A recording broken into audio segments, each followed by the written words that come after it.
So guys, James here, welcome back, and in today's video we're looking at the Lumix GF6.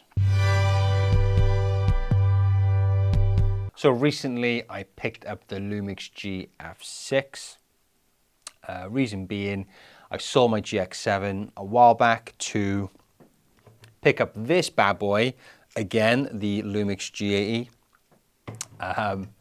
I sold that to get a GH5, which I sold, and then I sold the GH5 to get the GH5 II. Then I sold the G9, bought the GX7, sold the GX7, then rebought the G80. Yeah, I'm terrible for buying and selling camera bodies. It's like ADHD with camera gear. Anyway, so I switched out the GX7 for the G80, and I had the GF3, which is a great little cheap pocketable Micro Four Thirds camera for, you know, days out with the family, so you can just throw in a little bag or your pocket and just take out willy-nilly when you need it. Now that is a decent camera, but I was just looking around on eBay and I come across a really good deal for the Lumix GF6.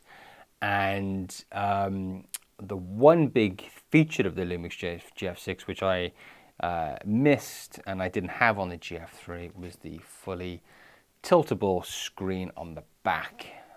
Once you've used the camera with a tilty screen or a fully articulating screen like the G80 does or the GH5 II, you find it hard to go back to cameras without that screen.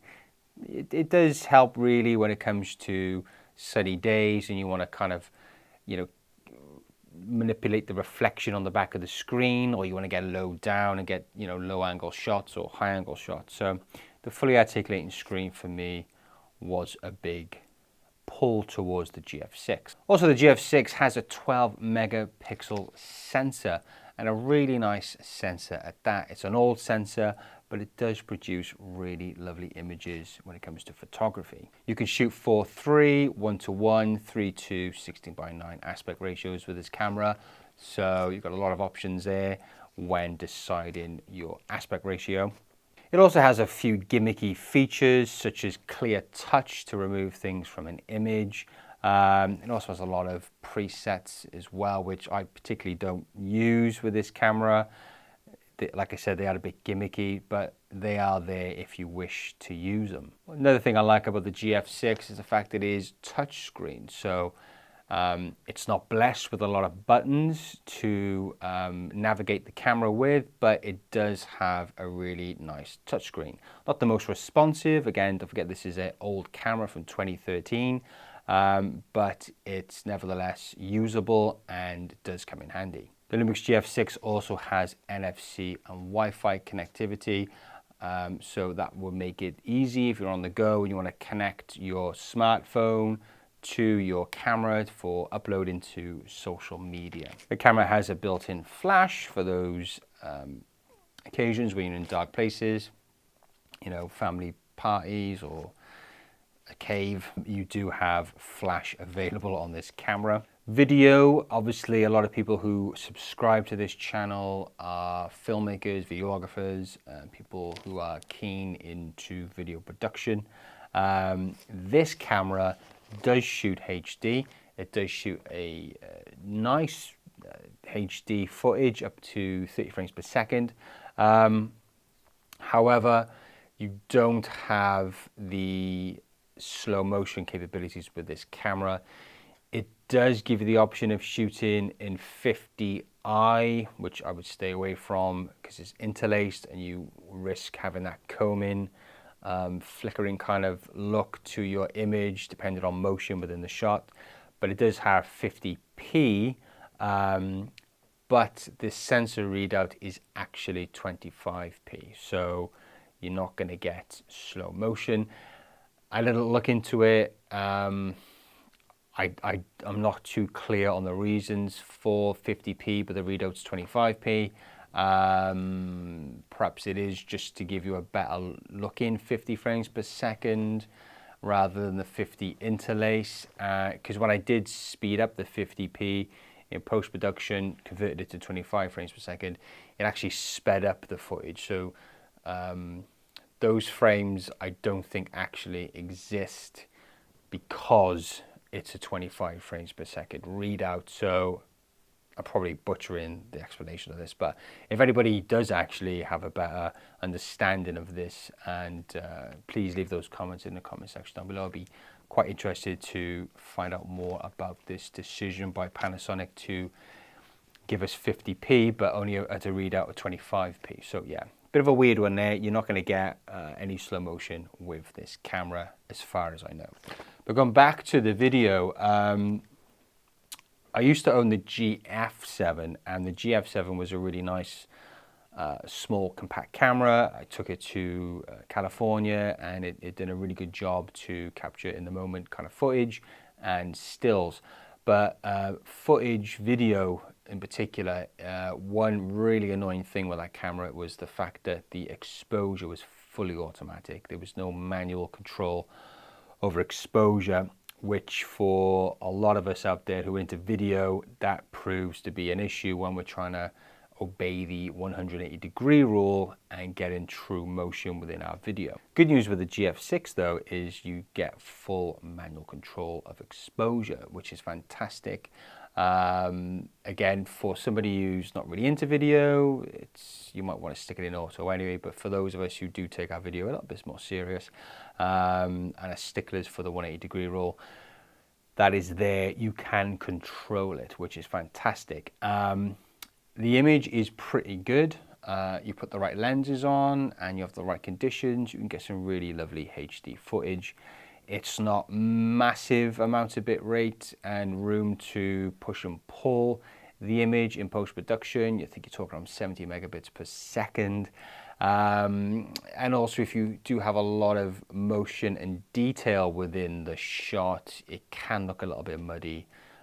So yeah, it is an older camera and older sensor with older video.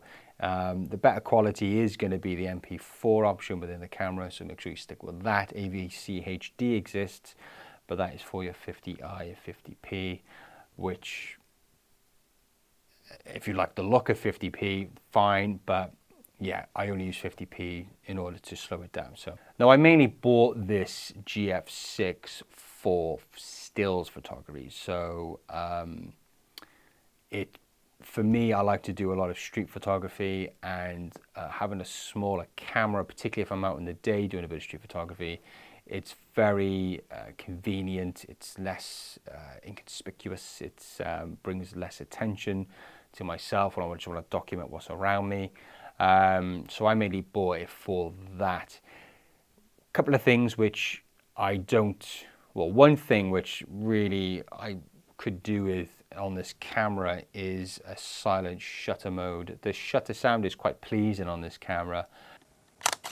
Quite a satisfying noise. Particularly when you're trying to be discreet, you may not want that shutter sounding off and ruining the scene. So it's a lack of silent shutter is quite annoying. But one benefit of this camera for street photography and just generally capture the moment is the fact that the turning on and loading up time is very, very fast with this camera. You're talking like a second from flicking the switch and the camera is on and it's ready to go. There aren't many customization options with this camera. You do have a couple of function buttons, and you do have the ability to change some of the preset buttons to other things. So there is some customizability there, but you don't have enough buttons, in my opinion, to kind of really make this camera your own. Going back to photography again, I messed around with changing the Wi-Fi button to a back button focus setup, but that really didn't work out quite, the way I liked, or the way I wanted it to work out. So if you're into your back button focusing for stills, you might have to just stick with the traditional shutter as your focus and shutter release button. So the Lumix GF6 in 2024, who is this camera for? Well, it's for anybody who is looking for a small compact camera that can produce really nice stills and decent HD footage.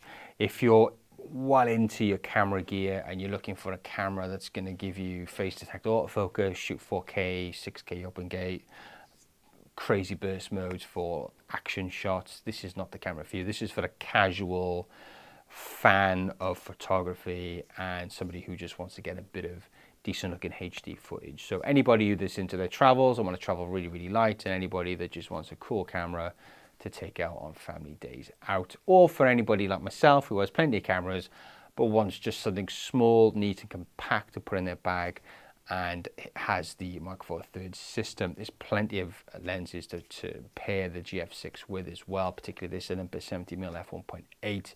A lot of really good pancake lenses to make this, or to not jeopardize the size of the GF6, which is a very, very small camera.